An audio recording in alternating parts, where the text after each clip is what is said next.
পাকিস্তান, ওখানে হিন্দু, শিখ, জৈন এদেরকে কার্যত শূন্য করে দেওয়া হয়েছে। এদের একটাই এজেন্ডা, বাংলাদেশ থেকে হিন্দু শূন্য করতে হবে। হিন্দু এলাকায়, হিন্দু বাড়ির সামনে, হিন্দু মন্দিরের সামনে মিছিল করছে। কি বলছে? নয় ধর্ম ছাড়ো, নয় দেশ ছাড়ো। কি বলছে? ভারত যাদের মামার বাড়ি, বাংলা ছাড়ো তাড়াতাড়ি। কি সাহস! আরে তোদের উপরে আমরা নির্ভর করি না, রাজাকারের নাতি, রাজাকারের নাতি, পাকিস্তানের অবৈধ সন্তান।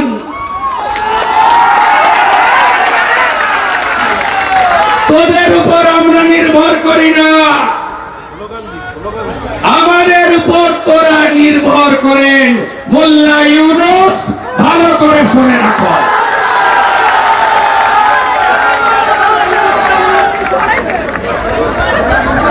আমরা ৯৭টা পণ্য না পাঠালে তোদের ভাত কাপড় জুটবে না। ঝাড়খণ্ড থেকে উৎপাদিত বিদ্যুৎ ফরাক্কা দিয়ে না পাঠালে ৮০ গ্রামে কলকাতা দখল করবে। টাইপ কিভাবে দিতে হয় আমরা জানি। আমাদের দেশে এমন একজন প্রধানমন্ত্রী আছেন যিনি ৫০০ বছরের স্বপ্ন পূরণ করে অযোধ্যায় রাম মন্দির সুপ্রিম কোর্টের নির্দেশ মেনে আমাদের দিয়েছেন। আমাদের দেশে এমন একজন প্রধানমন্ত্রী আছেন যিনি G20-র সভাপতিত্ব করেছেন।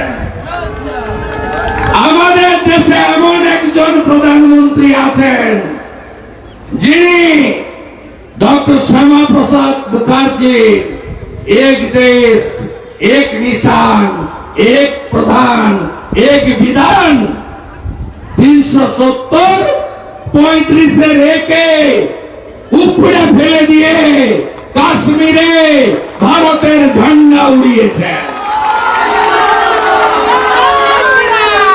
আমাদের দেশে এমন একজন প্রধানমন্ত্রী আছেন যিনি কোভিডে ১০ মাসের মধ্যে আমাদের চিকিৎসা বিজ্ঞানীদের দিয়ে ৩টে দেশীয় ভ্যাকসিন বের করে ভারতবর্ষের ২৫০ ডোজ দিয়ে ওই মোল্লা ইউনূসের বাংলাদেশকে হাসিনা ম্যাডামের অনুরোধে বিনা পয়সায় কোভ্যাক্সিন দিয়েছেন। তার নাম নরেন্দ্র দামোদর দাস মোদী। ১২তম অর্থনৈতিক দেশ ছিলাম ১৪-র আগে, আজকে চতুর্থ।